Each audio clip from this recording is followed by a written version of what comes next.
هنعمل مع بعض النهاردة بلح الشام مقرمش من بره وطري جدا من جوه.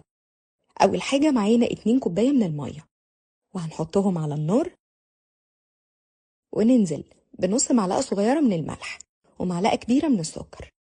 وأول ما تبتدي المية تبقى داخلة على الغليان هنحط الزبدة بتاعتنا، هتبقى بمقدار 2 معلقة كبيرة، يعني حوالي 50 جرام كده. الحقيقة بفضل إن المية تكون سخنة وبعدين أنزل بالزبدة، لكن لو هتستخدمي البديل زيت يستحسن إنك تحطيه من البداية، والأفضل إننا نعملها بالزبدة. أول لما المية تغلي هنضيف 2 معلقة كبيرة من النشا و2 معلقة كبيرة من السميد الناعم، هنضيفهم على 2 كوباية دقيق وننزل بيهم على المية أول ما تغلي، ونبتدي نقلب وهي على النار لغاية لما العجينة بتاعتنا تتماسك تماما زي ما هنشوف مع بعض دلوقتي. هنلاقيها لمت كده، وده القوام بتاعها.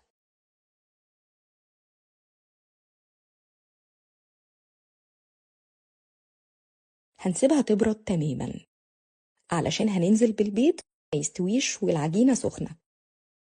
هننزل بواحدة واحدة ونبتدي إننا نعجن كويس جدا جدا لغاية لما تختفي، وأول ما تختفي نبتدي ننزل بالبيضة التانية وبعدين نعجن وننزل بالتالتة زي ما هنشوف مع بعض دلوقتي.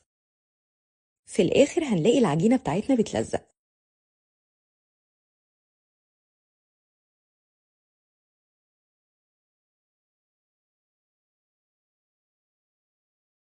وده الشكل النهائي للعجينة بتاعتنا. ده القمع اللي بحب أستخدمه لبلح الشام لأنه بيبقى قمع كبير. هنضيف العجينة في الكيس ونبتدي إننا نجيب زيت بارد تماما، ونجيب المقص ونبتدي إننا نحطه في الزيت بتاعنا بالطريقة دي، ونقص بلح الشام في الزيت والزيت بارد، وبين كل طاسة والتانية هنسيب الزيت يبرد. اوعي تحطي بلح الشام في الزيت وهو سخن زي ما احنا شايفين مع بعض. بعدها بشوية هتلاقي بلح الشام بدأ إنه يطفو كده على وش الزيت ويقلب مع نفسه. اعرفي كده إنك نجحتي في إنك تعملي بلح الشام، يعني مش كابس من جوه وهيشرب معاكي الشربات للآخر زي ما احنا شايفين كده مع بعض. وهنسمع الصوت بتاعنا، صوت القرمشة، هسمعها لكم دلوقتي.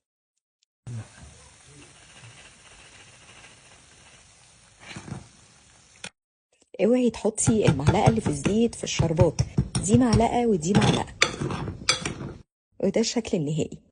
يلا نشوف مع بعض من جوه. شارب الشربات بتاعه كله، وده القلب بتاعه هش جدا ومقرمش من بره، وبألف هنا.